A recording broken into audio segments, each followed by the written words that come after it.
Gynae के डॉक्टरों को देख लो आप, गायनी की जो डॉक्टर है, जितने बच्चे ऑपरेशन से हो रहे हैं, क्या ये नेचुरल है? किसी मखलूक के बच्चे इसने ऑपरेशन से नहीं होते। ये तो नेचुरल प्रोसेस है ना, विलादत। तो 100 में 1000 में कोई एक औरत का ऑपरेशन होना चाहिए, केस बिगड़ गया। हर दूसरी औरत का केस बिगड़ रहा है, इसका मतलब कुदरती गलत कर रही है। फिर जितनी मखलूकात हैं, बिल्ली है, गाय है, और जितने जानवर हैं, सारी जिंदगी बच्चे देती रहती हैं, एक भी ऑपरेशन से नहीं होता। खवातीन यहाँ गुस्से करती हैं कि हमें गाय बिल्ली से मिला रहे हो आप। हम गाय बिल्ली से नहीं मिला रहे आपको, हम कह रहे हैं कि ये जो प्रेगनेंसी का होना और बच्चे की विलादत, ये नेचुरल प्रोसेस है, ये कोई बीमारी नहीं है। इसमें तो डॉक्टर की जरूरत ही नहीं है आपको, ये तो आदम अलैहिस्सलाम के जमाने से होता आ रहा है ये। फिर भी हम कहते हैं एहतियातन डॉक्टर से राब्ता रखो, ताकि कोई केस 100 में एक केस बिगड़ भी जाता है, खतरा होता है। ये आजकल खुराकें ठीक नहीं है, एक्सरसाइज नहीं है, कामकाज नहीं है, लेकिन रहेगा तो नेचुरली ना। तो 100 में कोई एक ऑपरेशन हो सकता है, 100 में 70-75 ऑपरेशन हो रहे हैं, 10-20 नॉर्मल डिलीवरी हो रही है, और वो भी पहला बच्चा नॉर्मल, अगला वो जिसकी नॉर्मल हुई अगला वो भी ऑपरेशन से। तो इसका क्या मतलब है? ये गायनी के डॉक्टरों की धांधली है या नहीं है? आप कहते हैं खुराकें चेंज हो गई, तो बिल्लियां कौन सा देसी मुर्गियां खा रही हैं? बिल्लियां भी तो यही मुर्गियां खा रही हैं, क्या ख्याल है? यही केमिकल वाला पानी पी रही हैं, यही देसी मुर्गियां खा रही हैं, फार्मी मुर्गियां खा रही हैं वो। तो एक नेचुरल अमल था, उसको क्या बना दिया है? और अभी मेरे यहाँ बच्चे की विलादत हुई है, अपनी बातें इंसान शेयर नहीं करता, लेकिन आप में कॉन्फिडेंस पैदा करने के लिए जिस गायनी के डॉक्टर से इलाज चल रहा था घर वालों का, उसने का ऑपरेशन है। एन वक्त मैं बैरून मुल्क में था, यूरोप के सफर में था। घर वालों से मैंने बोला फौरन हॉस्पिटल चेंज करो। घर वालों से मैंने बोला फौरन से पहले क्या करना है? Hospital change. फौरन हॉस्पिटल चेंज हुआ है और अल्हम्दुलिल्लाह नॉर्मल डिलीवरी हुई। वो डॉक्टर जानने वाली थी, मैंने कहा भाई ये ऑपरेशन बताया, उसने कहा कोई मेरे पास पेशेंट भेज दे। पेशेंट को देखा तो भाई उसमें कोई ऑपरेशन नहीं, नॉर्मल डिलीवरी। समझते हो कि नहीं समझते? तो हम थे, हमारे 16 बच्चे हैं भाई, हमें नहीं पता होगा तो किसको पता होगा? समझ रहे हो? ये तसाई बन चुके हैं। वजह उसकी ये है कि अस्पताल एक टास्क देता है, 2 वजह से ऑपरेशन होते हैं, 3 वजह से। एक वजह तो वाकई वैलिड होती है, वाकई बाज माओं को मौत का खतरा होता है, मैं इसको मानता हूं। 100 में एक आध ऐसे होते हैं कि डिलीवरी के दरमियान मौत का खतरा होता है, तो ऑपरेशन ही करना पड़ता है। लेकिन वो 100 में 1-2 हो तो समझ में आती है बात। ज्यादातर क्या हो रहा है, अस्पताल ने टास्क दिया होता है कि जी बच्चा जो है, अस्पताल ने डॉक्टरों को टास्क दिया होता है इतने पैसे हमने कमाने हैं, वो ऑपरेशन के बगैर कमा नहीं सकते। अस्पताल लॉस में जा रहा होता है कि इस दफा फैमिली प्लानिंग पर लोगों ने ज्यादा अमल किया, बच्चे मार्केट में कमा रहे हैं तो हमारे पैसे कम बन रहे हैं, ठीक है ना। इससे भी ज्यादा मसला ये होता है कि डॉक्टरों के पास टाइम नहीं होता, क्योंकि नेचुरल और नॉर्मल डिलीवरी वो अल्लाह की मर्जी से होती है, वो डॉक्टर की मर्जी से बोलो नहीं। उसमें एक एग्जैक्ट डेट देना मुमकिन नहीं होता डॉक्टर के लिए, तेरी इस तारीख को बच्चा होगा। खवातीन को दर्द उठते हैं, फिर वो खत्म हो जाते हैं, फिर उठते हैं, फिर वो खत्म हो जाते हैं। महीना भी लग जाता है, 15-15 दिन भी लग जाते हैं, 1.5 महीना भी लग सकता है। एक कुदरत का निजाम है भाई। अल्लाह ने माँ को तकलीफ में डाला है ताकि बच्चे पर उसका हक साबित हो। तभी तो कुरान कहता है माँ के 3 गुना हक ज्यादा है बच्चे पर, उसे 3 ज्यादा तकलीफें उठाई हैं, ये उसकी तकलीफ का हिस्सा है। अब क्या होता है, डॉक्टर साहबा उनको ये मसला होता है कि भाई अगर ये इसको अपने हाल पे छोड़ दिया जाए तो पता नहीं अगले हफ्ते हो कि 2 हफ्ते बाद मार्केट में बच्चा आए, 1.5 हफ्ते बाद आए, तो मैं इंगेज रहूंगी, इसके मुझे कोई अलग से पैसे ना सवाब मिल रहे हैं, ना सवाब तो मिल रहा होता है लेकिन सवाब पे कौन यकीन करता है, पैसे तो मिल नहीं रहे। लाओ भाई चापड़ लेकर आओ, कैंची लेकर आओ, छुरी लेकर आओ, ठीक है ना। नहीं है बात, मेरा ख्याल है चापड़ छुरी, वो चापड़ छुरी, वो जरा तमीज वाला चापड़ होता है वो चापड़ ही है। कितना खतरनाक प्रोसेस है यार ये ऑपरेशन का। रीढ़ की हड्डी में इंजेक्शन लग रहे हैं, अंदर से पता नहीं क्या क्या निकाला जा रहा है। उसके बाद जो खवातीन की फिजिकल फिटनेस की ऐसी की तैसी होती है, मियाओं को आजकल वैसे ही बीवियां अच्छी नहीं लग रही हैं, वो एक बच्चा पैदा होने के बाद और ज्यादा बुरी लगने लगती हैं। वो फिर उसको अपनी फिजिकल फिटनेस पे लाने के लिए इतनी डाइटिंग, इतनी जॉगिंग, इतनी एक्सरसाइज, वो कौन करता है आजकल? आप यूरोप अमेरिका की तकलीद करते हो, वहां तो ऐसे ऑपरेशन से नहीं होते, हमने तो तहकीक की है। वहां तो अगर पेशेंट खुद कह रही हो ना औरत के ऑपरेशन करो, डॉक्टर को पाबंदी है, वो करेगा, केस होगा उसके खिलाफ। नहीं आई मेरा ख्याल है बात समझ में? अच्छा खैर, लेकिन इतने बुरे होने के बाद भी आपकी वाइफ जब प्रेग्नेंट होगी लेके डॉक्टर ही के पास जाओगे, आप किसी मौलाना के पास नहीं लेके आओगे कि चूंकि ये सारी डॉक्टरों को गलत कहते हैं लिहाजा अब हमने इलाज अपनी बेगम का मुफ्ती साहब से करवाना है, क्योंकि सारे डॉक्टर गलत हो गए, ये सब अपना मंजन बेच रहे हैं, मुफ्ती साहब इलाज करेंगे। मुफ्ती साहब कहेंगे भाई मैं डॉक्टरों को अरे गलत कह रहा हूं तो सही डॉक्टरों को तलाश करने के लिए कह रहा हूं, इसलिए नहीं कह रहा कि मैं, मेरी ये फील्ड ही नहीं है, मुझे क्या पता। नहीं आई मेरा ख्याल है बात समझ में? तो जाना डॉक्टर ही के पास है। अगर गायनी की कोई डॉक्टर 2 नंबर है तो 1 नंबर तलाश करनी है। ऐसा नहीं हो सकता कि गायनी की डॉक्टर 2 नंबर हो गई हैं तो अब आप उनसे ऑपरेशन करवाने के बजाय कसाई से ऑपरेशन करवाना शुरू कर दो। समझता है बात को कि नहीं समझता? कि वो पढ़ा लिखा कसाई है, उसने स्टडी की है, मेडिकल साइंस की किताबों की क्या की है, उसने स्टडी की, उसने यूट्यूब पे क्लिप देखे हैं, बच्चा कैसे बनता है, माँ के पेट में कैसे गर्दिश करता है, घूमता है और मार्केट में कैसे आता है। वो ये सब पढ़ा लिखा डॉक्टर है, रेफरेंसेस के साथ बात कर रहा है। और भाई प्रॉपर वे में जब तक इल्म हासिल नहीं होगा, उसको ना अल्ट्रासाउंड की इजाजत है, ना एक्सरे की इजाजत है, और ना ऑपरेशन की इजाजत है, ना कोई मेडिसिन रिकमेंड करने की इजाजत। मैं जब ये सेहत की बातें करता हूँ, लोगों की कॉल आती है, मुफ्ती साहब मुझे ये कमजोरी महसूस हो रही है, आप कोई मेडिसिन बताएं। मैं कहता हूँ भाई मैं सेहत के जनरल उसूल बयान कर देता हूँ, वो भी डॉक्टरों से सुने हुए। कोई शख्स बीमार होगा तो वो डॉक्टर के पास जाके इलाज कराए भाई, वो मैं थोड़ी बताऊंगा उसको। पाकिस्तान में सबसे बड़ा मसला बताऊं आपको क्या है? हर शख्स को सब कुछ पता है, हर शख्स को सब कुछ पता है। इतनी आजादी इस मुल्क में है ना कि सब, और ये बात खूब याद रखो, जिसको सब कुछ पता है ना, इसका मतलब उसको कुछ भी नहीं पता। हर आदमी अपनी फील्ड का एक्सपर्ट होता है। अगर उसको सब पता है, इसका मतलब अपनी फील्ड में तो कुछ भी नहीं पता इसको, क्योंकि इसने फिर इल्म हासिल किया, अपनी फील्ड का इल्म कब हासिल किया है? सारी जिंदगी तो ये करता रहा है बैठ के। तो मैं समझा पा रहा हूं अपनी बात? तो इसलिए दीन का इल्म मसाइल प्रॉपर उलमा से पूछने पड़ेंगे। और ये जब इश्कालों के मौलवियों में इतने 2 नंबर हैं, वो पकड़ा गया, वो चोरी करते हुए पकड़ा गया, वो करप्शन में पकड़ा गया, वो गलत मसाइल बताता हुआ पकड़ा गया, तो भाई पकड़े तो डॉक्टर भी जा रहे हैं, पकड़े तो सियासतदान भी जा रहे हैं, फौज में भी बहुत से लोग पकड़े जाते हैं। अब आपने कहा कि क्योंकि फौज में फला फला करप्ट है, लिहाजा फौज ही उड़ा दो पूरी। अब बॉर्डर की हिफाजत जो है वो चौकीदार करेंगे, जो हमारे घर का गली के गार्ड है वो बॉर्डर की क्या करेंगे? अबे भाई जैसा मर्जी है बॉर्डर, उसी वो ट्रेनिंग याफ्ता लोग हैं, और जैसे भी है करप्ट हो, नेक हो, 1 नंबर हो, 2 नंबर हो, जो जिसका काम उसी को साझे। बचपन में ये सुनते थे भाई, जिसका काम उसी को साझे। वो असल में ये इसके पीछे एक मिसाल है। एक बंदर ने बढ़ई को देखा, बंदर ने, ये कहते हैं जिसकी जो फील्ड नहीं है जब उसमें घुसता है तो ये होता है। एक बंदर ने बढ़ई को देखा, कारपेंटर को, कि वो लकड़ी चीर रहा है ना, कुल्हाड़े से दरख्त की लकड़ी के 2 हिस्से करता है और फिर बीच में पत्थर घुसाता है, फिर यूं ऐसे होता है ना, चिरते चिरते पूरी चिर जाती है। बंदरों की आदत होती है, काम आता नहीं है लेकिन नकल उतारनी। बंदर ने क्या किया? बंदर ने कुल्हाड़ा लेके ना, जब बढ़ई अपने किसी काम से गया तो बंदर को आदत होती है, और भाई तू कारपेंटर नहीं है, तू छोड़ देते हैं ये काम। बोलो नहीं। वो सरीना मार्केट है ना मोबाइल की, यहाँ मैं खड़ा हुआ था तो एक आदमी मुलाजमत पे किसी ने रखा हुआ, और एक शख्स को रखा हुआ वो मोबाइल की रिपेयरिंग के लिए, एक को रखा हुआ मोबाइल बेचने के लिए, और एक सॉफ्टवेयर इंजीनियर होगा मोबाइल का, उसको मोबाइल की रिपेयरिंग के लिए रखा हुआ। अब क्या हुआ है कि एक कस्टमर आया, तो कस्टमर ने क्या किया कि अपना मोबाइल दिया कि मेरा मोबाइल खराब है, काइंडली आप इसको ठीक करने हैं। तो जो इंजीनियर था वो ठीक करने लगा, तो जिसको रखा हुआ था ना झाड़ फूंक के लिए, और कोई कस्टमर आए तो डब्बा उठा के दिखाओ, वो उसके काम में घुस रहा है, वो उसके काम में घुस रहा है कि यूं नहीं यूं कर ले, और देख भी रहा है कि क्या कर रहा है। तो मैंने देखा वो जो दुकान का ओनर था ना, उसको आया गुस्सा, बोला तेरा जो काम है तो वो करना। उसको बुरा भला कहना शुरू कर दिया कि अबे तू अपने काम को फोकस करना, कस्टमर खड़े हुए हैं, मोबाइल मांग रहे हैं, तू इधर घुस रहा है, या तो तू भी पढ़ ले, फिर हम तुझे भी यहाँ बिठा देंगे। तो मुझे उसका स्टाइल पे बड़ी हंसी आ रही थी ना, जो दुकान के मालिक को गुस्सा आ रहा था, उसको गुस्सा इसलिए आ रहा था, उसको पता था इससे मेरे बिजनेस की ऐसी की तैसी हो जाएगी। जिसका जो काम है अगर आप वो दूसरा करने लगे ना, तो सारा निजाम तबाह होता है, दुकानें तबाह हो जाती हैं।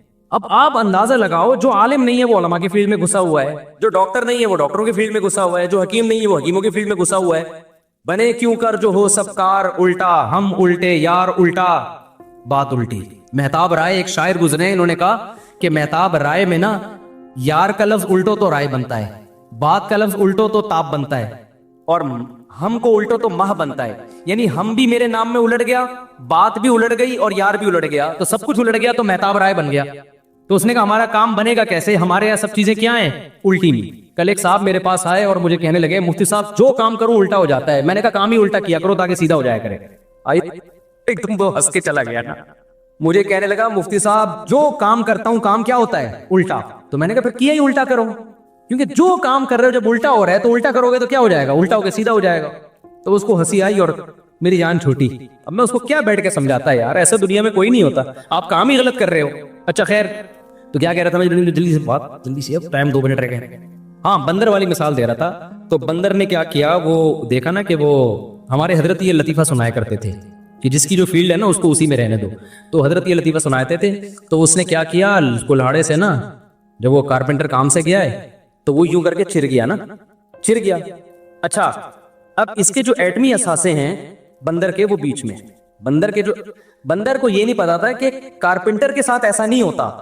कारपेंटर के साथ ऐसा उसके एटमी असासे महफूज ठिकानों पर होते हैं, लेकिन बंदर के जो एटमी असासे थे वो बीच में लटकने लगे उसके बीच में। अब जब बंदर ने कुल्हाड़ी हटाई है ना तो एटमी असासे तबाह हो गए उसके। समझ में आ रही है बात? ये होता है किसी जो जिसका काम नहीं है ना उसकी फील्ड में टांग अड़ाने का, हालांकि वो पूरा उसको कॉपी कर रहा है कि जी देखो वो ऐसे कुल्हाड़े से यूं मारता है, फिर कुल्हाड़ा निकालता है, फिर दोबारा मारता है, फिर कुल्हाड़ा। उसको नहीं पता भाई तेरी जो बॉडी है और जो एक स्ट्रक्चर है उसमें और इंसान के स्ट्रक्चर में क्या है, फर्क है। तो ये हाल है, ये मिसाल है आजकल की कि जिस कमबख्त को पाकिस्तान में कुछ नहीं मिलता ना वो उस काम में टांग अड़ाना शुरू कर देता है जिसमें उसको नॉलेज जीरो है और फेंकना शुरू कर दे। और लोग फॉलो कर रहे हैं, लोग पढ़े लिखे को कम फॉलो करते हैं। आप YouTube पे जाएं, जितने पढ़े लिखे लोग आपको नजर आएंगे ना उनकी स्पीच में बहुत मुदल्लल बात होती है, उनकी क्लिप कम वायरल हो रहे हैं। और आप देख लेंगे जो बैठ के फेंके जा रहे हैं, हंसी फैल रही है, बाल गा रही है जब तक ना हो। तो खुलासा मेरे भाई ये निकला है कि मौलवियों में 2 नंबर होते हैं, हम खुद मानते हैं, हमने तो इस फील्ड में घुस के देखा हुआ है ना, 2 नंबर होते हैं। और अक्सर तो ऐसा होता है कि मौलवी 2 नंबर नहीं होते। 2 नंबर आदमी उलमा का लेबल लगा लेता है, दाढ़ी रख लेता है, टोपी पहन लेता है, वो लगता आलिम मुफ्ती है, होता वो नहीं है। कोई सर्टिफाइड मुफ्ती उस पर एतमाद नहीं करता। और अगर कोई 2 नंबर है भी तो आपको उलमा ही के पास जाना पड़ेगा। नबी सल्लल्लाहु अलैहि वसल्लम ने फरमाया अल उलमाउ वरसतुल अंबिया, पैगंबरों का सिलसिला खत्म हो गया, अब इस उम्मत के उलमा ही हैं जो गाइड करेंगे आपको। अगर आप उलमा को छोड़ दिया तो गुमराही है। और आजकल के जो स्कॉलर्स आ रहे वो उलमा से जो कटा रहे हैं, उलमा से मैं उनकी बात कर रहा हूँ, हर स्कॉलर को मैं बुरा नहीं कहता, जो उलमा से कटा रहे हैं वो आपको बंद गली में लाके खड़ा कर देंगे। वो कहाँ करेंगे? उनके अपने पास तो कोई पैकेज है नहीं। वो अक्सर बातें हो रही है पाकिस्तान में इनकलाब की बातें, इनकलाब का उनके पास अपना कोई पैकेज नहीं है। आपको यहां से हटा देंगे, उनके पास भी कोई पैकेज नहीं है। और आप बंद गली में, ऐसी बहुत तहरीकें तंजीमें चली हैं पाकिस्तान में, ये उलमा जिहाद नहीं कर रहे, ये उलमा इनकलाब की बात नहीं कर रहे, उनके पास अपना भी कोई पैकेज नहीं है, वो भी बातें ही कर रहे हैं, कर कुछ भी नहीं रहे वो। लेकिन लोग उनकी बातों में बड़ा अप्रिशिएट कर रहे हैं। जब कोई ऐसी बातें किया करे ना तो फौरन नीचे कमेंट्स किया करो कि ठीक है हम तैयार हैं, आपके पास पैकेज क्या है इसका, और आप क्या कर रहे हो इस बारे में, आपने खुद कितना जिहाद किया है। कभी हमें मौका मिला तो हम बताएंगे कि हिंदुस्तान में उलमा ने किस कदर अंग्रेजों के खिलाफ लड़ाइयां लड़ी हैं और पाकिस्तान में इस्लाम के लिए उलमा ने क्या क्या कोशिशें की हैं। जो नए स्कॉलर्स हैं जो आजकल आके उलमा पे तंज कर रहे हैं वो उसके खाक को भी नहीं पहुंचे हैं जो कुर्बानियां उलमा ने माजी में भी दी हैं। और हिंदुस्तान में अंग्रेज के खिलाफ जो तहरीकों में जाने पेश, अंग्रेज ने तोपों के सामने उलमा को बांध बांध के उड़ाया है। आजकल के जो स्कॉलर्स हैं इनके किसी भी रूहानी बाप दादे को आप देखोगे कोई भी शहीद नहीं हुआ होगा। पाकिस्तान में मुझे बताओ मजहबी रहनुमा सबसे ज्यादा कत्ल किन का हुआ है? मुफ्ती निजामुद्दीन शहीद हुए, मौलाना हसन शेखुपुरी शहीद हुए। ये क्यों शहीद हो रहे थे? इनकी स्पीचेस से, इनकी बातों से निजाम में तब्दीली आ रही थी। मौलाना यूसुफ रिहानवी शहीद हुए, मुफ्ती अतीकुर रहमान शहीद हुए। ये सारी कुर्बानियां तो उलमा ने दी हैं। यहाँ हमारे पड़ोस में मस्जिद के इमाम थे, उनको शहीद किया, कल किसी मौलाना साहब को शहीद किया है, परसों किसी मौलाना साहब को शहीद किया है। शहीद तो सारे मौलवी हो रहे हैं। हम जो इतने इतने गार्ड ले लेके घूम रहे हैं, तो आपका क्या ख्याल है, हमें क्या पाकिस्तानियों से खतरा है या मुहब्बे वतन से खतरा है? हमें खतरा इस्लाम दुश्मनों से है। इस्लाम दुश्मन समझते हैं ना कि ये मौलवी इस्लाम को प्रमोट कर रहे हैं, इनको रास्ते से हटाओ। लेकिन आप स्कॉलर्स को देखो, ये मौलवी ऐसे, ये मौलवी ऐसे, ये मौलवी ऐसे। तुम बन जाओ यार, ना तुम खुद प्रॉपर इल्म हासिल करते हो, ना तुम्हारे पास कोई इनकलाब का कोई पैकेज है, तो बंद गली में लाके आप आवाम को बंद कर रहे हो और उसके बाद उनके पास कोई रास्ता नहीं। तो कोई भी शख्सियत जो आपको उलमा से हटा के कहे कि हम तकलीद नहीं करते, समझ लो वो अपना मुकल्लिद बना रहे हैं आपको। तो ऐसे लोगों से आपने होशियार रहना है और दुआ किया करो कि अल्लाह क़यामत में हमारा हशर उलमा के साथ करे। मैं तो कोई दुआ ऐसी नहीं है जब मैं हाथ उठाऊं तो मैं उसमें ये दुआ मांगता हूं कि अल्लाह मेरे अमल तो इस काबिल नहीं है कि मैं उलमा में मेरा शुमार हो, लेकिन मैं उन उलमा के नाम ले लेके दुआएं मांगता हूं, अल्लाह मेरा हशर इन लोगों के साथ करना, अल्लाह मेरा हशर इन लोगों के साथ करना। तो हमारे पास तो क्या अमल है भाई, एक मोहब्बत ही रह गई है उलमा से, वो भी खत्म हो गई। तो क्या कौन सा तुमने तीर मार लिया, क्या कर लोगे तुम जाकर? तो अल्लाह ताला हमें समझने की, अमल की तौफीक अता फरमाए और उलमा की मोहब्बत अल्लाह हमारे दिलों में डाले। सुन्नतों के बाद, नमाज के बाद, सुन्नतों के बाद थोड़ी देर मसाइल का सेशन होगा। जो बैठना चाहें बैठ सकते हैं, जाना चाहें जा सकते हैं, ठीक है। अपना खर्चे पे अपना ख्याल रखें। बीवी अमल से हो तो कौन से महीने तक हम बिस्तरी कर सकते हैं? हमल में हम बिस्तरी का ना मेडिकली कोई नुकसान है ना शरीयत ने पाबंदी लगाई है। तो जब तक बीवी को उस अमल से तकलीफ ना हो, कोई मसला ना हो, तो कर की जा सकती है बिस्तरी। डिप्रेशन और स्ट्रेस इस पे लोग बाज इश्काल करते हैं, भाई ये डॉक्टरों का टॉपिक है, आप नमाज रोजे की तरगीब दो, आप लोगों को ज़कात की तरगीब दो। भाई वो भी हम तरगीबें देते हैं, लेकिन ये टॉपिक में पता है क्यों ज्यादा छेड़ता हूं? इसलिए कि अल्लाह ये चाहते हैं कि आपके दिल में गम सिर्फ एक ही हो, और वो आखिरत का। इसके अलावा अल्लाह कोई और गम आपके दिल में देखना पसंद नहीं करते। तो ये हमारे मजहब का हुक्म है, मन कानतिल आखिरतु हम्महु जअलल्लाहु गिनाहु फी क़ल्बी व जमअ लहु शमला व अततहु दुनिया व हिय रागिमा। नबी सल्लल्लाहु अलैहि वसल्लम ने फरमाया, जिसका सिर्फ एक गम हो गया आखिरत, अल्लाह को खुश करना है, अल्लाह को राजी करना है, तो अल्लाह उसके सारे गमों को खत्म करके एक गम बना देते हैं, बस आखिरत, और उसकी फिक्रों को समेट देते हैं। उसकी टेंशनें क्या हो जाती हैं? सिमट जाती हैं। और अगर ऐसा, वो अततहु दुनिया वही रागिमा, फरमाया दुनिया फिर भी आती है, लेकिन जलील होके आती है। नहीं है ये बात समझ में? फिर भी दुनिया मिलेगी, दुनिया को लात मारेगा मगर फिर भी दुनिया मिलेगी। मगर इस मिलने में और पीछे भागने में मिलने में फर्क ये है कि नाक रगड़ती भी आएगी, और अगर पीछे भागते रहे तो जलील होके मिलेगी। नहीं आई? मेरा ख्याल है बात। देखो, दो तरह के रिश्ते होते हैं। एक होता है रिश्ता आया, आपने इस्तिगना दी, मेरे पास टाइम नहीं है, फिर भी मिल गया आपको, क्या ख्याल है भाई? इज्जत के साथ। और एक होता है पकड़े गए घंटी बजाते हुए, मोबाइल खत पार्सल करते हुए, पिटे। ये भी हो गया, लेकिन कैसे हुआ? जलील होके हुआ ना। एक जॉब होती है, कंपनी आपको बुलाती है, सर आप हमारे मैयार पे पूरा उतरते हैं, आपके हमने डॉक्यूमेंट्स देखे हैं, बेहतरीन। आप कहते हो भाई ये तनख्वाह मुझे पसंद नहीं है। नहीं सर, आप जो तनख्वाह बोलेंगे हम आपको वो देंगे। इसमें आपकी इज्जत होगी ना? क्या ख्याल है भाई? बात बात पे आप बोलोगे भाई तुमने रखा है, हमने थोड़ी रखा है, हमने थोड़ी कहा था, आपने खुद रखा है हमको। और दूसरा ये होता है कि आप भिखारियों की तरह, एक साहब ने बताया ना कि मेरी शादी नहीं होती, तो मैंने उनसे कहा कि कैसे रिश्ता भेजते हो? कहते हैं मैं जाता हूँ, अपने फजाइल सुनाता हूँ, इतना उनको समझाता हूँ, इतना पीछे पड़ता हूँ, फिर भी नहीं देते। मैंने कहा इसी वजह से तो नहीं देते आपको, कि वो अपनी बेटी के फायदे के लिए अपनी बेटी की आपसे शादी कर रहे हैं, आपके फायदे के लिए नहीं कर रहे। कि आपको कह रहे हैं मैं बताता हूँ मुझे इतनी शदीद जरूरत है। मैं कहता हूँ भाई ये बोला करो कि मेरी ये क्वालिटी है, तो उनको लगेगा कि आप उनकी जरूरत हो तो कर देंगे, नहीं लगेगा तो आपका स्टाइल ही ऐसा है, उनको लगता है कि ये भिखारी है, इसको जरूरत है, तो वो अपनी जरूरत देखेंगे तो होगा ना। तो अल्लाह के नबी ने क्या फरमाया भाई? बहुत अहम हदीस है, याद रखो, काश ये समझ में आ जाए, काश ये समझ में आ जाए। फरमाया मन कानतिल आखिरतु हम्महु, सारी फिक्रें जिसने खत्म कर दी ना। फिक्रें खत्म करने का मतलब ये नहीं कि दुनिया की मेहनत खत्म कर दी। पैसा कमाने की मेहनत जरूरी, सेहत बनाने की मेहनत जरूरी, पैसा कमाने की फिक्र जरूरी नहीं है, नाजायज है। टेंशन लेना नाजायज है, क्यों नहीं आ रहा, इतनी मेहनत कर रहा हूं आ क्यों नहीं रहा, ये मेहनत थोड़ी है, ये क्या है? टेंशन। भाई आपका काम था मशवरे लेके बिजनेस शुरू करना, जॉब करना, आपने कर ली। आपका काम था बच्चे को पढ़ाना, आपने चॉइस किया कि यार कंप्यूटर साइंस पढ़ाता हूं बच्चे को या चार्टर्ड अकाउंटेंट बनाता हूं, पूरे ट्यूटर लगा दिया, फिर भी नहीं पढ़ रहा। टेंशन, अबे क्या करेगा मुस्तकबिल में? भाई कोई बात नहीं, आपका जो काम था आपने पूरा कर लिया, अब आपने इसकी टेंशन बोलो नहीं। टेंशन सिर्फ एक ही रखनी है, समझ रहे हो? वो क्या है? आखिरत में क्या होगा मेरा। तो नबी ने खुशखबरी सुनाई, जिसने एक टेंशन रखी ना कि आखिरत, काम तो सारे करने हैं दुनिया के, टेंशन सिर्फ एक, तो आप सल्लल्लाहु अलैहि वसल्लम ने फरमाया उसको दुनिया में ये इनाम मिलता है कि मन कानतिल आखिरतु जअलल्लाहु गिनाहु फी क़ल्बी। सबसे पहला इनाम ये मिलता है, बहुत अहम हदीस है, कई बार मैं इस पे बयान कर चुका हूं। सबसे पहला इनाम पता है क्या मिलता है? जअलल्लाहु गिनाहु फी क़ल्बी, दिल मालदार हो जाता है उसका।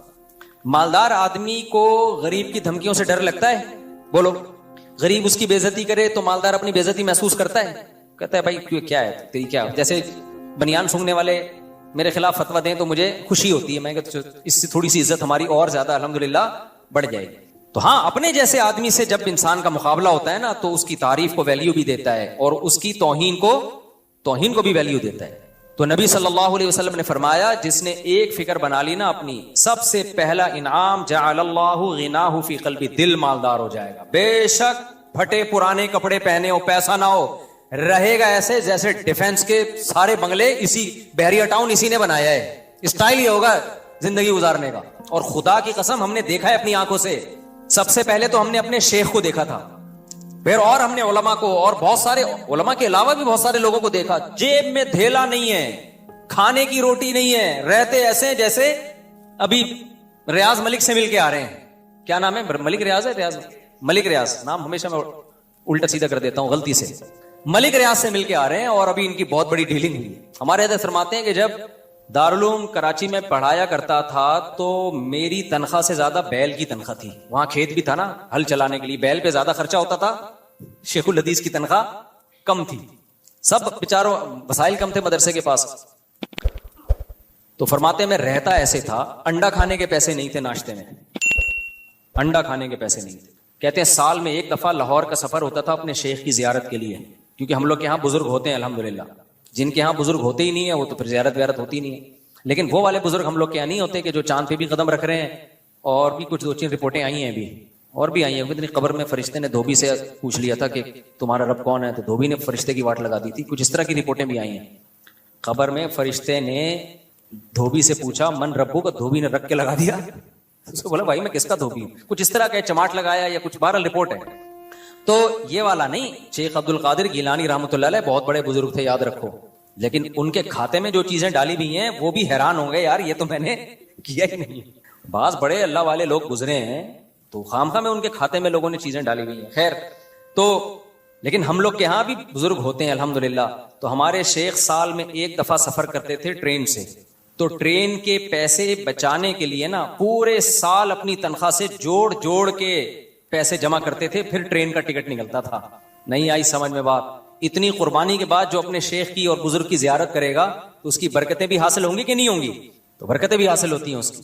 तो फरमाते हैं लेकिन रहता मैं ऐसे था कि लोग मुझसे कर्जा मांगने के लिए आते थे। आज इतना पैसा होता है लेकिन आप देख लो, देखो सब मदरसों के मोहतमिम की बात मैं नहीं करता, सारे बुरे नहीं होते लेकिन कुछ बुरे भी होते हैं। बाज लोग मदरसे बनाते हैं, इधर बाज लोग ट्रस्ट भी ऐसे ही करते हैं, ट्रस्ट बनाते हैं, अरबों खरबों रुपए करप्शन करके जमा कर रहे हैं। कपड़े ऐसे पहन के घूमेंगे, आदमी कहता है सबसे पहले तो इसको ज़कात दो। यार तुम सूट टाई पहन लो, कोई अच्छे कपड़े पहन लो। ये शो करने के लिए कि हमारे पास तो बिल्कुल हम तो सादा हैं, हम तो गरीबों की यानी वेलफेयर में मरे जा रहे हैं। इतना क्यों मर रहे हो? कपड़े सही पहन लो भाई। नहीं आई मेरा ख्याल है बात समझ भाई। नॉर्मल जैसे तुम्हें अल्लाह ने सारे रहते हैं, क्यों ऐसा गरीब बन रहे हो? मेरे कपड़े भी मैले हो रहे हैं, टाइम नहीं मिला मुझे बदलने का। ये मतलब नहीं है कि आप मुझे ज़कात दें। मेरे इस्त्री हुए कपड़े लटके हुए, आज मेहमान आ गए थे तो टाइम नहीं मिला मुझे। अल्लाह ने दिया होता है। ये काम ज्यादातर वो लोग करते हैं जो 2 नंबर किस्म के मोहतमिम और ट्रस्ट चलाने वाले लोग होते हैं।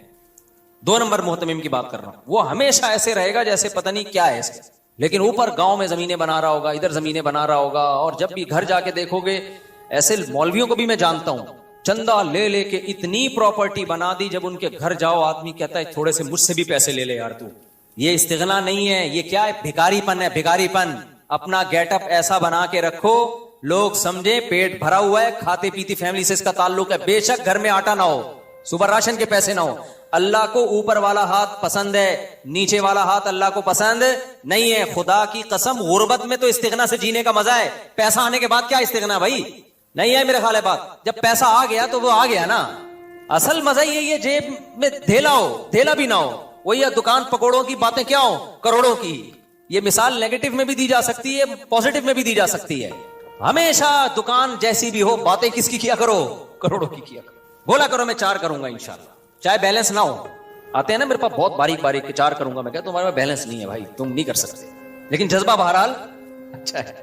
तो जअलल्लाहु गिनाहु फी क़ल्बी, जो आखिरत को फिक्र बनाएगा सबसे पहले अल्लाह उसको इनाम देगा, उसके दिल को मालदार कर देगा। उसको अपने अंदर से महसूस होगा कि मैं दुनिया का सबसे बड़ा सेठ हूं। यार ये महसूस होना कम नेमत है भाई। और जो दुनिया के पीछे भागेगा ना, कितना ही बड़ा सेठ हो, दिल से अल्लाह उसको क्या बना देंगे? गरीब। मैंने देखे ऐसे करोड़पति लिच्चड़, करोड़पति हैं मगर ऐसे लिच्चड़ हैं, इतने लिच्चड़ हैं। भाई मर जाएगा ना, उसके यतीम बच्चे को खुद नहीं पालेंगे, ईदी सेंटर में जमा करा देंगे जाके। अबे पाल ले यार, तेरे भाई की औलाद है, सगा भाई था तेरा, मर गया। यतीम के सर पे जितना हाथ रखो ना, जितने बाल आते हैं उतनी नेकियां मिलती हैं। नबी ने फरमाया मैं और यतीम की कफालत करने वाला जन्नत में ऐसे। अबे तुझे तो जन्नत कमाने का मौका मिला है। नहीं भाई, गुर्बत, महंगाई, एक्चुअली आजकल गुजारा कहाँ होता है, बिजली का बिल, गैस का बिल। उधर हमारे नबी सल्लल्लाहु अलैहि वसल्लम का दिल का गिना, घर में राशन नहीं है, खाना नहीं है, 40-40 दिन खजूरों पे गुजारा हो रहा है, लेकिन एक बेवा खातून से शादी भी कर रहे हैं, उम्मे सलमा से, और उनके बच्चों को भी गोद लेके पाल रहे हैं। चलो भाई, जो पकता है ना 2-4 खजूरें हैं तो इसमें ये भी शरीक हो जाएंगे। नहीं आई मेरा ख्याल है बात। हजरत उम्मे सलमा रजी अल्लाह ताला अन्हा बेवा हो गई, नबी ने उनको निकाह का पैगाम भेजा। तो हजरत उम्मे सलमा ने फरमाया, या रसूल अल्लाह, मेरी तो उम्र भी ज्यादा है और मेरे बच्चे भी हैं, मैं कैसे शादी कर सकती हूँ? क्योंकि यही तसव्वुर था कि भाई शादी करूंगी तो बच्चे छोड़ने पड़ेंगे। आपने फरमाया, अम्मा अना फअसन्नु मिन, अगर तुम्हारी उम्र ज्यादा है तो मेरी तो उम्र तुमसे भी ज्यादा है, और रहा बच्चों का मसला तो वो भी ले आओ।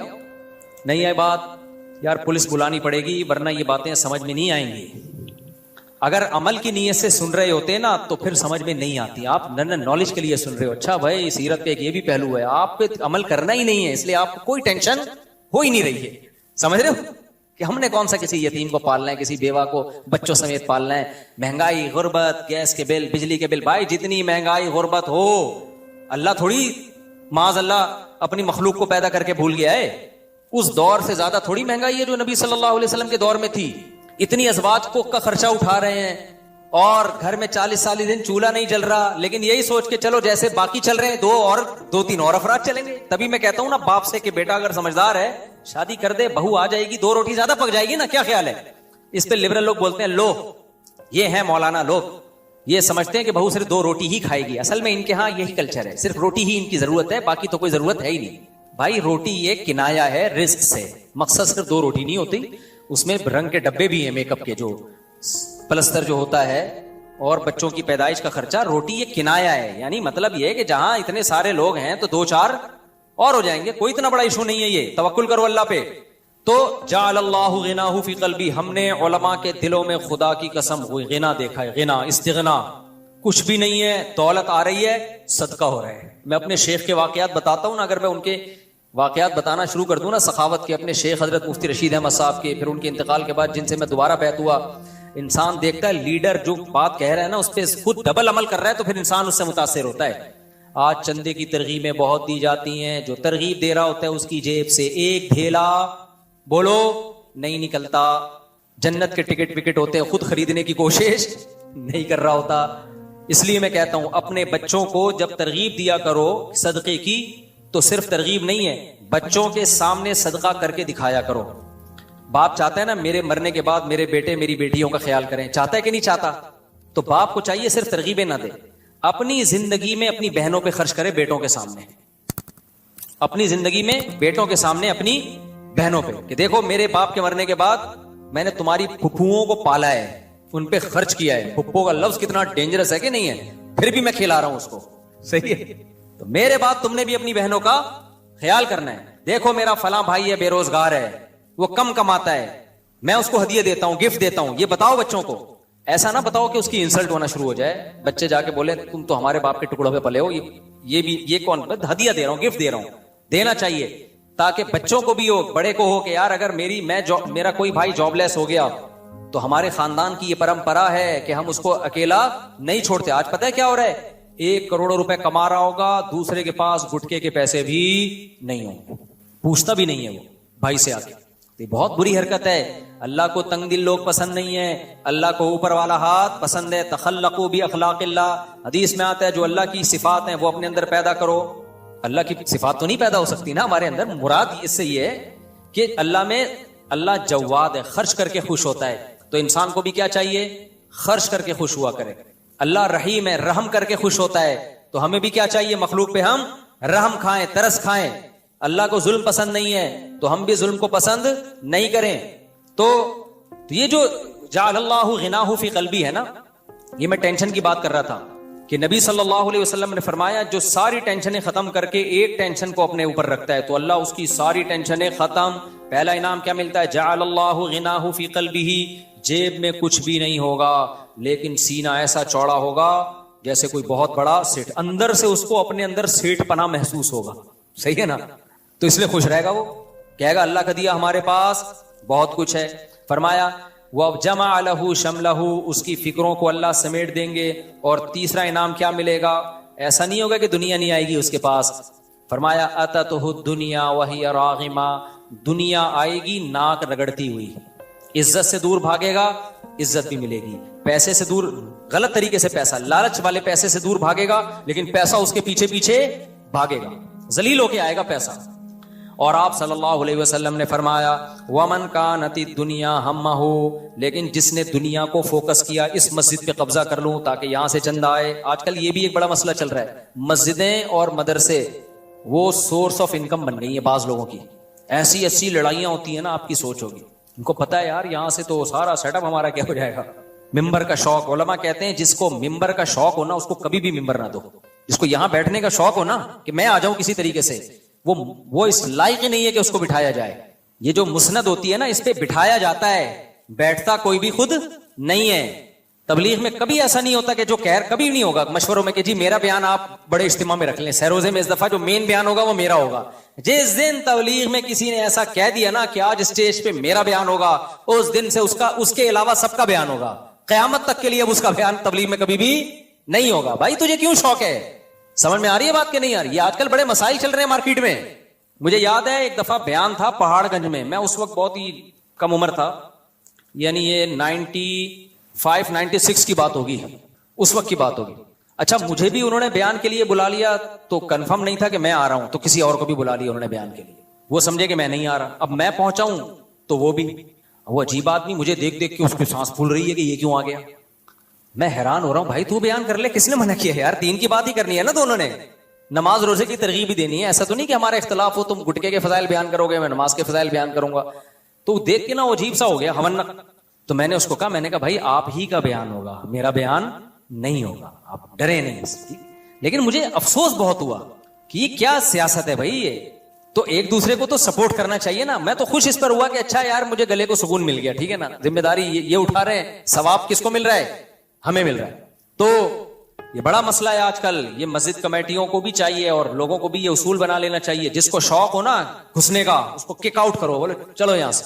हमारे फरमाया करते थे इमाम की सिलेक्शन का ये तरीका ठीक नहीं है कि आप खुद दरख्वास्त दें कि मुझे ये इमाम लगा दो। फरमाया इमाम की सिलेक्शन का तरीका ये बड़े मदारिस से आप राब्ता करें, उनसे बोलें हमें इस तरह का इमाम चाहिए, हमारी ये जरूरत है, आपको जो बेहतर लगे आप उसको भेजें, वो भेजेंगे फिर। तो ये इससे ये मस्जिदों के कब्जे वब्जे और ये ड्रामेबाजियां जो चल रही हैं नहीं खत्म होंगी। वरना तो आजकल मस्जिदें तो भाई पूरी वो बन चुकी हैं। खैर, तो अल्लाह के यानी ये दुनिया के मुख्तलिफ तरीके हैं। ये दुनिया है लेकिन लेवल इस पे दीन का लगा हुआ होता है। तो नबी सल्लल्लाहु अलैहि वसल्लम ने फरमाया कि मन कानति दुनिया हम्महु, जिसने दुनिया को अपनी फिक्र बनाया, सबसे पहला अजाब पता है क्या होगा? जअलल्लाहु फक़रहु बैना ऐनैहि। कैसे खतरनाक अल्फाज हैं। आपने फरमाया अल्लाह उसकी निगाहों के सामने फक्र फाका पैदा कर देगा। सामने जैसे कोई सामने चुड़ैल खड़ी भी हो, जिंदगी में कभी सुकून मिलेगा आपको? ये नहीं नबी ने फरमाया कि फक्र फाका उस पर मुसल्लत कर देगा, ना ना ना। फक्र फाका का खौफ, गुर्बत का खौफ हर वक्त उस पर मुसल्लत रहेगा। एक होता है ना जिन ने आपको पकड़ लिया, वो इतनी बड़ी टेंशन नहीं, अब तो पकड़ ही लिया ना, क्या ख्याल है? जैसे वो आदमी गया ना जंगल में कज़ाए हाजत के लिए, शेर बैठा हुआ था, तो उसने कहा हमारा तो हिसाब किताब हो गया, अब तू ही कर ले जो भी करना है तूने। अब तो हो गया ना, खौफ जो था वो उसका आउटपुट सामने आ गया। तो लेकिन जिन सामने मौजूद हो, चुड़ैल सामने मौजूद हो, डरा रही हो, अभी पकड़ा, तो ऐसे आदमी को सुकून मिल सकता है? तो नबी सल्लल्लाहु अलैहि वसल्लम ने फरमाया कि जिस शख्स के दिल में दुनिया की मोहब्बत, दुनिया की हवस, कितनी ही दौलत आ जाए, हर वक्त गुर्बत का खौफ, फक्र फाका का खौफ, दुनिया की नेमतें छीनने का खौफ बैना ही नहीं, इतना सामने होगा, आंखों के बिल्कुल सामने, हटेगा ही नहीं उससे। सोएगा ख्याल आएगा अबे मेरी फैक्ट्री में आग ना लग जाए, अबे ऐसा ना हो कि ये चीज महंगी हो जाए, इसकी इंपोर्ट बंद हो जाए, अभी ऐसा ना हो कि इसकी एक्सपोर्ट बंद हो जाए, अबे ऐसा ना हो पाकिस्तान के हालात और खराब हो जाएं, चलो बाहर चलते हैं, अबे ऐसा ना हो बाहर के हालात भी खराब हो जाएं, अबे ऐसा ना हो जाए, अबे ऐसा ना हो जाए, ऐसा ना हो कर्फ्यू लग जाए, ऐसा ना हो ये हो जाए। हर वक्त चुड़ैलों की तरह ना गुर्बत का खौफ इसको डराता रहेगा। और ये भी मुशाहिदे पर मबनी एक हकीकत है। हमने बड़े बड़े फैक्ट्रियों के मालिकान को स्ट्रेस और डिप्रेशन में देखा है। मैं उनसे कहता हूं तुम्हारे पास तो सब कुछ है, कहते हैं लेकिन श्योरिटी नहीं है, यकीन नहीं है कि रहेगा, कहीं छिन ना जाए। अभी वो आए हुए थे ना आफाक अहमद, नहीं हो जो यूट्यूबर है लंदन में, बड़ा जबरदस्त अच्छा आदमी है। तो वो पहले अदाकारों फनकारों के साथ उनका उठना बैठना काफी ज्यादा था, फिर तौबा ताइब कि अल्लाह ने तौफीक दी तो चैनल वैनल बना के, तो कह रहे मुझसे बॉलीवुड के बहुत सारे एक्टर मिलते थे। तो मैं उनसे पूछा तुम्हें टेंशन क्या है? कहते हैं हमें बुढ़ापे की टेंशन है। हमें किस बात की टेंशन है? बुढ़ापा ना है, क्योंकि हमारा जो हमें इज्जत पैसा मिला वो सारी मिला ही शोबाजी पर है ना। क्या ख्याल है भाई? भाई हीरो को किस बात के पैसे मिलते हैं? हैंडसम नजर आए, स्मार्ट नजर आए। हीरोइन को किस बात के पैसे मिलते हैं? ब्यूटी के। करोड़ों करोड़ों रुपए इनके ब्यूटी पार्लर में खर्च होते हैं। तो इन दोनों तबकों को, हीरो हीरोइन और ये जो एक्टरों की दुनिया है, इनको हर वक्त एक खौफ है कि हम आज जवान हैं, कल बूढ़े होंगे। उस वक्त सोसाइटी में हमारी 2% की इज्जत, जुमला कंप्लीट कर लें, नहीं, 2% की इज्जत। ये उलमा को अल्लाह ने अजीब नेमत दी है, जितने बूढ़े होते हैं उतनी वैल्यू बढ़ती है। क्या ख्याल है? और बुजुर्गी पैदा होती है और अल्लाह से ताल्लुक बढ़ता है। लेकिन इन बेचारों को एक खौफ है। मैं तो तरस खा के कह रहा हूं, मेरा तंज मकसद नहीं है, हर वक्त खौफ।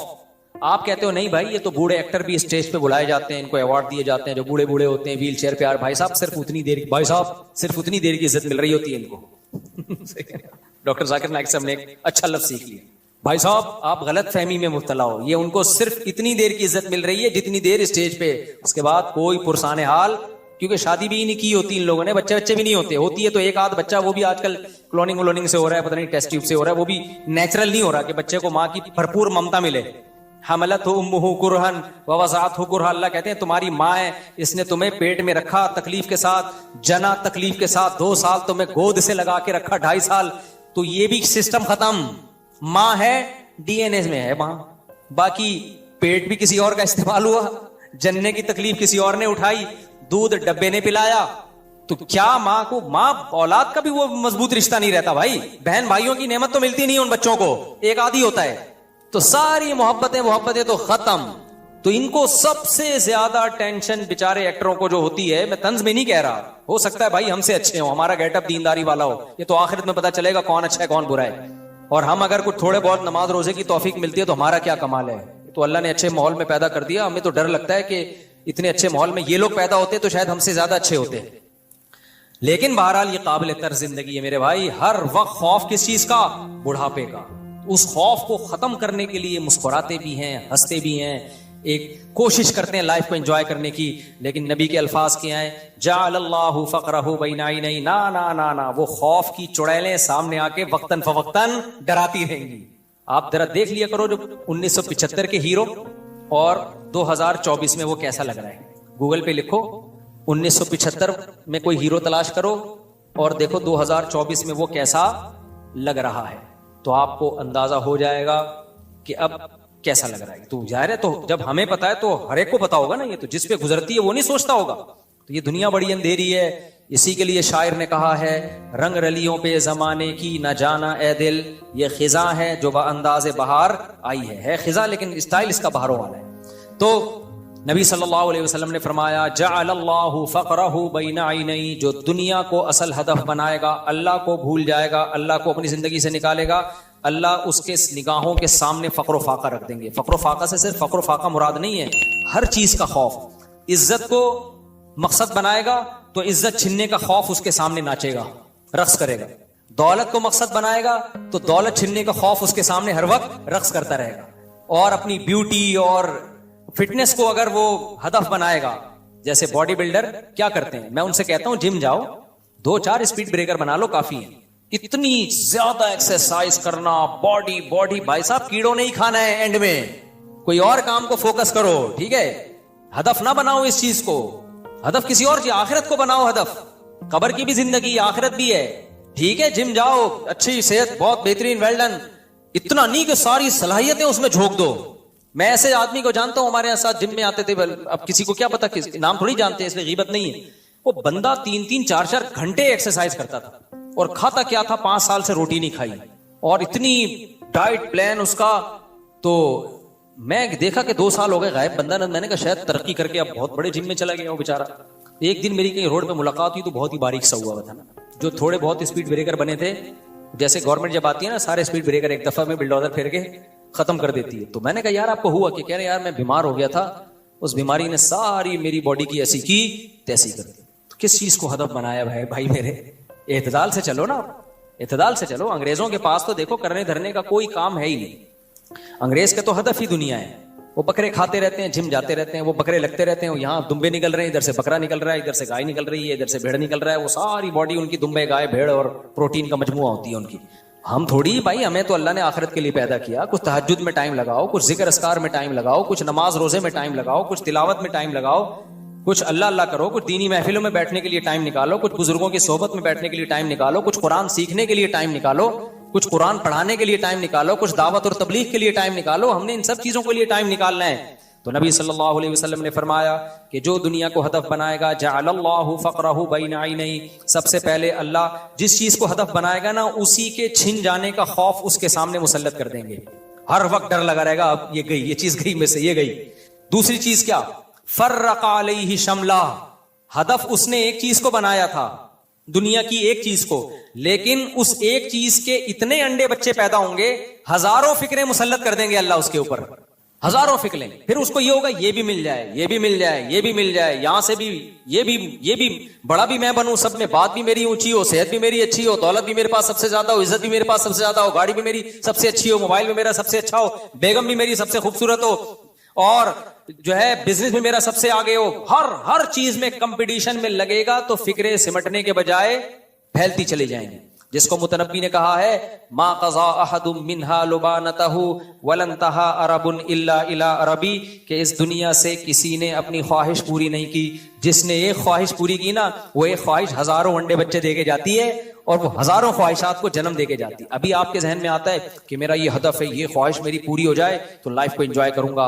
ना ना ना ना, जब वो ख्वाहिश पूरी होगी 2-4 दिन तक सुकून होगा, फिर आदमी कहेगा यार इससे कोई बड़ा हाथ मारो। आपका क्या ख्याल है? सुकून में आ गए, अरबों रुपए मैंने कमा लिए, आ गए ना, अगला प्रोजेक्ट, अगला। क्या अगले से सुकून में आ जाएंगे? नहीं, अगला, फिर उसके बाद आदमी का कभी भी इंसान का पेट नहीं भरता मेरे भाई। हाँ, अगर अच्छी नीयत से बनाया जा रहा है कि भाई लोगों को रिहाइश का मौका मिले, फिर ठीक है। फिर ये दुनिया नहीं है, ये तो आखिरत है। फिर कारोबार भी वो नेकी बन जाता है।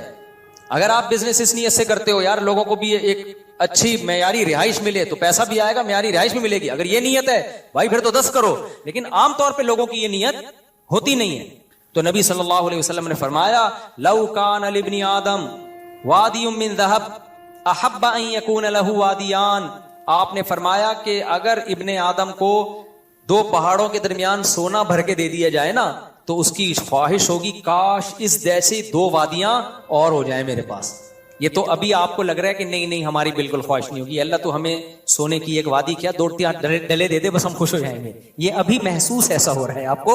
जब मिलेंगे फौरन 2-4 दिन के बाद आप कहोगे ये 4 ईंटें सोने की, इसको 8 कैसे बनाऊं मैं? तो सुकून में नहीं आएगा मेरे भाई साहब, समझ रहे हो बात को? सुकून में कभी भी नहीं आएगा। सुकून में जब ही आएगा जब खर्च करना सीखे। यार मर जाऊंगा कल, पता नहीं, चलो यार ये वाला प्लॉट उठा के किसी को दे दो, गरीब को दे दो, ये फलां को दे दो, ये फलां को दे दो। ऐसा नहीं सारे दे दें फिर रोड पे बैठे हुए हो, एक एतदाल से। तो जअलल्लाहु फ़क़रहु बैन ऐनैहि व फ़र्रक़ अलैहि शमला। नबी ने फरमाया अल्लाह उसकी फिक्रों को समेटने के बजाय बिखेर देंगे। रात को सोने के लिए लेटेगा, 20 फिक्रें मुसल्लत होंगी, यार ये भी हो जाए, ये भी नहीं हो रहा, वो काम ठीक हुआ तो वो फाइल अटक गई है, ये काम ठीक हुआ तो वो काम अटक गया है। कुछ भी ना होना, बेगम अजाब बन जाएगी। ऐसे केस आते हैं। सब कुछ सेट चल रहा था, बहुत ऊंचे घराने में शादी की, बेगम ने ऐसी जूतियां लगाना शुरू की है ना सर पे, ऐसे डिप्रेशन में गए हैं कि ना छोड़ सकते हैं। हमारे हजरत के पास एक केस आया, फैक्ट्री के मालिक का, बहुत करोड़पति आदमी था, उसकी बेगम अजाब जान बनी हुई थी उसके लिए ना। तो उसने हजरत से आके बताया कि मेरी बेगम ये कर रही है, बहुत ही जलील किया हुआ था उसको बेचारे को। तो हजरत ने फरमाया तलाक दे दो भाई, फिर इतनी बड़ी मुसीबत है तो क्यों? तो उसने कहा कि तलाक दूंगा ना तो वो भी फैक्ट्रियों की मालिक है, उसके बाप ने बोला है कि तलाक दी ना तो मेरे जितने मजदूर है ना उतनी ही तेरी बोटियां होंगी, हर मजदूर के हिस्से में एक बोटी, क्योंकि इंसाफ, ताकि सबके साथ क्या हो। तो हमारे हजरत ने जब ये सुना फरमाया फिर मार खा। फरमाया क्योंकि ज़रबुल हबीबी ज़बीब, महबूब की मार किशमिश की तरह होती है, फिर इस मार को इंजॉय करो आप। देखो जब आपके पास कोई काम हो रहा हो ना आपके साथ और आपके पास भागने का रास्ता ना हो, तो फिर क्या रास्ता है? इंजॉय करो आप, ठीक है। जब पिट रहे हो और भागने का रास्ता नहीं है तो उस पिटाई को क्या करो? इंजॉय करो। तो ये भी एक कौल है किसी बड़े बुजुर्ग का। तो नबी सल्लल्लाहु अलैहि वसल्लम ने फरमाया जमा अलहु शमलहु फर्रक़ा अलैहि शमला, अल्लाह उसकी फिक्रों को समेटने के बजाय बिखेर देंगे। और फरमाया वलम यातिही मिनद दुनिया इल्ला मा कुद्दिर ला, इतनी टेंशन के बाद भी इस कमबख्त को दुनिया मिलेगी इतनी ही जितना अल्लाह चाहेगा। अल्लाह ने मुकद्दर में लिखी होगी तो मिल जाएगी, नहीं लिखी होगी पूरा जोर भी कमबख्त लगा लेगा ना, 4 टके हाथ में नहीं आएंगे। हमें मोटिवेशनल स्पीकर ना सक्सेसफुल लोगों की मिसालें दे रहे होते हैं, ये देखिए इन्होंने मेहनत की और आज ये कहां पहुंचे हुए हैं। भाई साहब पूरा डाटा जमा करो, भाई साहब पूरा डाटा जमा करो, फिर बताओ कि इससे डबल भी बहुत से लोगों ने मेहनत की है, धेला भी हाथ में नहीं आया उनके, कोई हादसा हुआ सब बर्बाद हो गया। और बाज दफा मेहनत किसी और ने की, फल किसी और ने खाया। हमारे एक जानने वाले ने इतनी मेहनत करके फैक्ट्री लगाई, बिजनेस किया, चाचा ने कब्जा कर लिया, किक आउट किया, रोड पे आ गया बेचारा। वो कह रहे यार मैंने मेहनत कर करके कारोबार को कहां लगाया, चाचा मजबूत आदमी था, उसने ऐसी चालें चल के किक आउट किया। मस्जिद कोई और बनाता है, कब्जा कोई और करता है, रिश्ते का पैगाम कोई और भेजता है, शादी किसी और की हो जाती है। जिसको आपने भेजा होता है वही अपनी करके आ रहा होता है वो आप ही को काट के आ रहा होता है। एक आदमी ने कहा मैंने दूसरी शादी के लिए अपनी पहली बीवी को लेकर गया हूं तो शादी नहीं हो रही। मैंने कहा वो भाई तेरी शादी नहीं करवा रही है, वो काट रही है, ठीक है। तो सारी मेहनतें होके भी रिजल्ट बाज़ दफा जीरो होता है। हार्ट स्पेशलिस्ट डॉक्टर जो लोगों को हार्ट अटैक से बचने के तरीके बता रहा होता है, वही हार्ट अटैक में हलाक हो जाता है। यह है दुनिया। शुगर स्पेशलिस्ट जो शुगर की दवाइयां इजाद कर रहा होता है, इतना बड़ा रिसर्चर होता है, उसी को गुर्दे फेल हो जाते हैं शुगर से। गुर्दों के स्पेशलिस्ट डायलिसिस करवा रहे हैं। जिम में आदमी दिल को कमजोर करने के लिए जाता है या मजबूत करने के लिए? मजबूत। कितने केसेस हैं जिम ही में अटैक हुआ मर गया, गए थे दिल को मजबूत करने के लिए, वेट उठाया, चलो भाई इन्ना लिल्लाह हो गया। यानी जो कामयाबी का जरिया जो चीज थी वही चीज नाकामी का जरिया बन गई। इसलिए नबी ने फरमाया कि दुनिया मिलती भी इसकी सोच और इसकी मेहनत में नहीं है, मिलेगी उतनी जितनी अल्लाह ने लिखी हुई है। तभी तो नबी ने फरमाया कि अजमिलू फी तलब व तवक्कलू अलैहि, दुनिया कमाने में एतदाल से काम लो, यानी हद से ज्यादा दुनिया को मुसल्लत मत करो। वजह उसकी क्या है? अल्लाह पे तवक्कुल करो, इसलिए कि अल्लाह ने मुकद्दर में लिखी हुई है अपने नसीब से ज्यादा का तुम नहीं कमा सकते। तो जब नहीं कमा सकते भाई एतदाल से। आपको पता है बाज मोटिवेशनल स्पीकर जो लोगों को पैसा बनाने की तरकीब देते हैं, मैं किसी का नाम नहीं लेता, वो बाज उनमें ऐसे हैं जो खिसक गए हैं, डिप्रेशन में चले गए हैं, क्योंकि इतना हर वक्त वो पैसा पैसा पैसा पैसा बनाओ और खुद भी पैसा कारोबार, वो होते होते ना सुकून मिल रहा है, ना नींद हो रही है, ना बच्चों को टाइम दे रहे हैं। इतना ज्यादा दिमाग पे जब एक चीज का बहुत ज्यादा बोझ होता है, दिमाग की सेटिंग आउट, दिमाग खराब होना शुरू हो जाता है। तो ये नबी सल्लल्लाहु अलैहि वसल्लम की हदीस का मतलब है। तो मैं टेंशन पे इसलिए बार बार मेरे भाई बयान करता हूं कि मैं कोई साइकेट्रिस्ट नहीं हूं, साइकोलॉजिस्ट नहीं हूं। ये टेंशन अल्लाह को पसंद नहीं है। ये वो टेंशन है जिसपे सवाब नहीं मिलेगा आपको, बल्कि गुनाह मिलेगा। अब देखो पिछले जो कौमें थी ना अंबिया की, वो घर बनाने की टेंशन बहुत ज्यादा लेती थी। पिछली जो कौमें हैं, कौम आद, कौम समूद, उनकी टेंशनों में एक बहुत बड़ी टेंशन ये थी कि घर जाती होना चाहिए, मजबूत होना चाहिए, अच्छी बात है, मजबूत भी होना चाहिए। थोड़ी बहुत इसकी टेंशन भी ले लो तो कोई हर्ज नहीं है। थोड़ी बहुत टेंशन यार, थोड़ा सा पैसा बचा के घर बना लो, थोड़ी बहुत। लेकिन वो बहुत ज्यादा टेंशन लेते थे यार, नहीं अपना होना चाहिए, नहीं भाई होना, और बहुत मजबूत होना चाहिए। इसके लिए वो क्या करते, अब ये सीमेंट बजरी तो शायद इजाद नहीं हुए थे, उस बजरी तो थी, सीमेंट विमेंट का नहीं सेटअप होगा या होगा, लेकिन उनको बहुत ही मजबूत चाहिए था। तो बहुत मजबूत के लिए वो पता है क्या करते थे? वो करते थे चट्टानों को ना तराशना शुरू करते थे। समझ रहे हो? ये आसान काम है, मुश्किल काम है? थोड़ा मुश्किल है, बहुत ज्यादा मुश्किल है, बहुत ज्यादा यार। पूरी चट्टान संगे मरमर की आपने उसको तराशना शुरू कर दिया, तराश के वॉशरूम बना दिया, फिर पीछे महल बना दिया, पूरा घर। नबी ने उनसे कहा कि तत्तखिदूना मसानिअ लअल्लकुम तखलुदून। अबे भाई अपनी उम्र तो देखो, इतना मजबूत क्यों बना रहे हो? इतना मजबूत घर, तुम्हारी हड्डियों में सरिया इतना मजबूत थोड़ी डला हुआ है, वो तो गलता चला जा रहा है। हड्डियों का सरिया तो बहुत तेजी से 40 साल के बाद खत्म होना शुरू होता है। घर इतना मजबूत भाई बच्चों के लिए बना रहे हैं, तो भाई बच्चे अपने लिए खुद बना लेंगे ना। अगर बच्चों के लिए बनाना है तो बच्चों की भी इतनी जिंदगी नहीं है। अपनी जिंदगी को, आधी जिंदगी को घर बनाने में बर्बाद कर दिया, कोई और काम कर लेते, हालांकि हलाल पैसों से बना रहे थे। मैं जो जाती घर के बारे में बार बार बोलता हूं, मुझे शौक नहीं है मेरे भाई, जाती घर में ज्यादा दिलचस्पी लेना ये शरीयत के मिजाज के खिलाफ है। बहुत पैसा दिया है, बना लो, नहीं है छोड़ दो, ऐसी की तैसी। ये ईंट अगर आपकी अपनी नहीं है लेकिन बैठने का मौका मिल रहा है आपको, और सोने का मौका, एक घर आपका अपना नहीं है लेकिन आपको रहने का मौका मिल गया, पंखा चल रहा है, खिड़की से हवा आ रही है, दूसरी रास्ते से निकल के जा रही है, धूप मिल रही है, कोई बात नहीं। करोड़ों रुपए उसने लगाए, इंजॉय कौन कर रहा है उसमें? किराएदार। कोई बात नहीं, लाइफ को एंजॉय करो। इतनी पागलपन है। मैं तो, मुझे बहुत गुस्सा आता है जब कोई आके कहते हैं मुफ्ती साहब अपना घर अपना ही होता है और काश मेरा जाती घर होता। मैंने कहा क्यों, फट्टे पे नहीं लेटेगा अगर तेरा जाती घर होगा? जाती घरों से क्या जनाजे नहीं उठते? नहीं मुफ्ती साहब किराएदार की टेंशन है। भाई साहब जाती घर की टेंशन उससे बड़ी है, तू बनाने में कितना टाइम लगेगा? बहुत पैसा दिया है तो बना लो भाई। जिनको बहुत पैसा है वो तो फिर टेंशन भी नहीं होती ना उनको, वो फिर मेरे पास थोड़ी आएगा रोएगा हाय मुफ्ती साहब जाती घर नहीं। ये तो गरीबों के मसले हैं ना, मैं गरीबों को खिताब कर रहा हूं। गरीबों, ठीक है, मैं तुम्हें खिताब, आप नहीं, आपके अलावा जो गरीब है उनको खिताब कर रहा हूं। जब एक साहब ने मुझे कहा मुफ्ती साहब आप कह रहे हो जाती घर नहीं, अब गरीब आदमी के लिए किराया देना कितना मुश्किल है। मैंने कहा यार आपके मेंटल लेवल को सलाम है, बेचारे गरीब के लिए किराया देना मुश्किल है, करोड़ों रुपए का जाती घर खरीदना आसान है। जिसके लिए किराया देना मुश्किल है हम उसको तरगीब दे रहे हैं जाती घर होना चाहिए। वो डिप्रेशन से नहीं मरेगा तो और क्या होगा? मर रहे हैं खाली, ये हवाई बात नहीं है। सारी जिंदगी मेहनत कर करके 60 साल में जाके अपना घर बनाते हैं। अपना घर अपना ही होता भाई साहब। अब आपके लुढ़कने का टाइम आ गया है, अब कब्रिस्तान में बना लेते घर, अब तो खत्म। यहरमु इब्नु आदम व यशब्बु फीहि इस्नतान, ये हदीस पढ़ता हूं बड़ा मजा आता है, मुझे बहुत फायदा हुआ इस हदीस से भाई। फायदा इस सेंस में कि मैं भी तो 40 साल से ज्यादा हो गया ना, तो अब मैं हदीस सोचता रहता हूं भाई तू तो नहीं कहीं इधर को जा रहा। तभी मैं ना जामिया के करीब मैंने अपने बच्चों को शिफ्ट किया एक जगह, तो उसके साथ ही कब्रिस्तान है। तो मैं वहां कब्रिस्तान पे खड़ा होकर बहुत दफा देखता हूँ बेटा आना थोड़े दिन में। मैंने कहा कब्रिस्तान के करीब घर होने से ही यहीं से पट्टे से निकाला, यहीं पार्सल कर दिया, खत्म, इतनी सी बात है। तब क्या मेरी ईंट, मेरा पंखा, मेरी दीवार, मेरा वॉशरूम, लोग खुश हो रहे थे मुझसे। मेरा वॉशरूम देखिए आप, एक तो नेमत के तौर पे बयान कर रहा है, ठीक है, इतना ज्यादा इस पे इतराना, मेरा वॉशरूम। तो मैं उनसे कहता हूं ये मेरे किराएदार का वॉशरूम देख, बनाया उसने करोड़ों रुपए लगा के, इस्तेमाल कौन कर रहा है? फ्री फोकट में। सिर्फ महीने का इतना किराया देता हूं, सोता भी हूं, बच्चे भी मेरे पूरे 18 इसी स्टाइल में पैदा हुए हैं इन्हीं घरों में, ठीक है ना। और अल्लाह भला करे आपका। अच्छा किराएदार भी बहुत लिच्चड़ होते हैं। किराएदार पता है क्या करता है? कोई जरूरी खर्चा भी हो ना घर में वो भी नहीं करेगा कि हमारा अपना घर थोड़ी है। इतना भी लिच्चड़पन ठीक, कमबख्त तो रह तो खुद ही रहे हो ना। अगर वो मालिक मकान कंजूस है, वो नई दीवार उखड़ी हुई कलर कर रहा, तू 2 डब्बे लाके यहां खुद ही कर ले यार तू। बाज लोगों के घरों में जाओ, भंगी खाना बना हुआ है घर उनका। मैं कहता हूं क्यों नहीं बनाते इसको? कहते हैं हमारा अपना घर थोड़ी है। अबे तू 10 साल से रह रहा है, तो वो अगर लिच्चड़ है तो तू रह तो तू ही रहा है ना। एक कील ठोक दे यार, यहां पे घड़ी लगा दे, कील का खर्चा नहीं उठाएंगे कि हमारा घर थोड़ी है।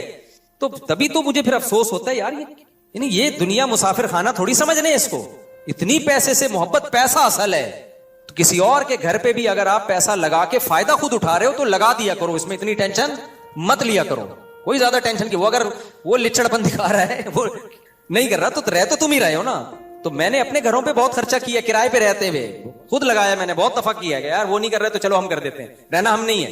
तो पूरे रिपेयर किए मैंने घर अपने, हालांकि किराए के घर हैं। फिर मालिक मकान को जब वीडियो भेजी, मालिक मकान भाई ये तो तुम्हें बड़ा लग्जरी बना दी, बड़ा थैंक यू। उसको डर था ऐसा तो नहीं है वापसी पे ये उतारते हुए लेके जाएंगे सब चीजें। उसको मैंने तसल्ली दी, नहीं भाई ऐसा नहीं है, ये आप ही का है, हमको दरवाजा खिड़की यहां से निकाल के नहीं लेके जाएंगे, ये खिड़की भी आप ही की है, पक्की टक्की आपकी हो गई। ये भी बड़ा लिच्चड़पन है ना, 10 साल के बाद आप कोई घर खाली कर रहे हो, खिड़कियां दरवाजे मैंने लगाए थे तो मैं लेके जा रहा हूं। तो मेरे भाई मैं ज्यादा शो मारना मकसद नहीं है मेरे भाई, मैं बार बार जो इन चीजों पे इतना बयान करता हूं, दुनिया की मोहब्बत खत्म करो। अल्लाह को दुनिया की मोहब्बत, दुनिया मुर्दार की मोहब्बत है। नबी सल्लल्लाहु अलैहि वसल्लम ने फरमाया, आपकी देखो मोटिवेशन कैसी थी। आप सल्लल्लाहु अलैहि वसल्लम एक दफा कचरे के ढेर से गुजरे, एक बकरी का मरा हुआ बच्चा पड़ा हुआ है। नबी ने फरमाया, बताओ तुम में से कौन इसको इतने दिरहम में खरीदेगा? साहबा ने कहा या रसूलल्लाह ये तो बदबूदार चीज है, कौन खरीदेगा? आपने फरमाया, अल्लाह की नजर में दुनिया की हैसियत इससे भी कम है, जिसपे हम इतना डिप्रेशन, इतनी टेंशन में जा रहे होते हैं, अल्लाह की नजर में इतनी भी वैल्यू नहीं है। क्यों? खत्म होने वाली है, थोड़े दिन में फट्टे पे लेटना है और उठा के लोग कब्र में करवट के बल लिटा के आएंगे। 3 दिन तक कुल सोयम वोयम 2-4 चीजें होंगी, उसके बाद किस्सा खत्म। करोड़ों अरबों रुपए फूंक दिए, इंजॉय कौन करेगा? बाद वाले। तो वो भी नहीं करते, वो भी बेच बाच के खा जाते हैं, फिर वो अपने बच्चों के लिए बनाने की फिक्र करते हैं। तो हालांकि आपके अब्बा ने आपके लिए बनाया था तो रह लेते ना उसमें। अब आप अपने बच्चों के लिए बना रहे हो, फिर वो अपने बच्चों के लिए बना रहे हैं, आपके लिए किसने बनाया फिर? एक साहब ने मुझे कहा ना कि आप अपने जाती, बहुत पुरानी बात है 10 साल पहले की, आप अपना जाती घर क्यों नहीं बनाते? मैंने कहा मेरी इतनी बचत ही नहीं है कि मैं इतने टेंशन लूं, तो मैं खाना पीने में बहुत हाथ मुझे महदूद करना पड़ेगा, बच्चों की स्कूल की फीसें भी। तो उन्होंने कहा अपने बच्चों के लिए टेंशन लें। मैंने कहा मेरे वालिद साहब ने मेरे लिए घर बनाया था ताकि मुझे टेंशन ना हो। अब मैं फौरन टेंशन लेना शुरू